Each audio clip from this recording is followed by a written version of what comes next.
এখানে প্রশ্ন করছে, নবী কি নূরের তৈরি নাকি মাটির তৈরি? কোরআন হাদিসের মাধ্যমে ব্যাখ্যা দিন। যদি কেউ বলে থাকে নবী মাটির তৈরি, সে যদি নবীর মাটির তৈরি না, নবী হইল এটা আলাদা রাখলাম। যদি সে প্রমাণ করতে পারে যে আমি মাটির তৈরি, বিচার দিব। সে যদি প্রমাণ করে যে এখানে যে লোকটা আছে এই লোকটি মাটির তৈরি, আমি বিচার দিব। এর জুতাটা নম। আদম নবী সারা পৃথিবীর কোন মানুষ মাটির তৈরি নয়।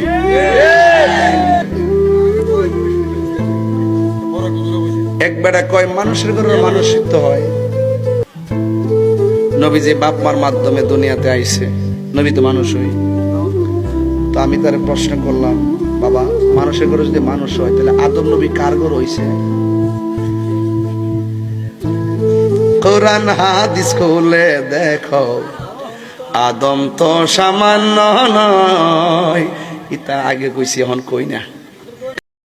রাসূল সাল্লাল্লাহু আলাইহি সাল্লাম কি মাটির তৈরি নাকি নুরের তৈরি? এটা তো পুরান ঝগড়ার আইটেম। এই ঝগড়া এখনো আছে দেশে। রাসূল আকরাম সাল্লাল্লাহু আলাইহি সাল্লাম মানুষ ছিলেন, এই ব্যাপারে কোনো সন্দেহ করার সুযোগ নাই। কোরআনে বারবার করে তাকে মানুষের বেলা আখ্যায়িত করেছেন, কুল ইন্নামা আনা বাশারুন।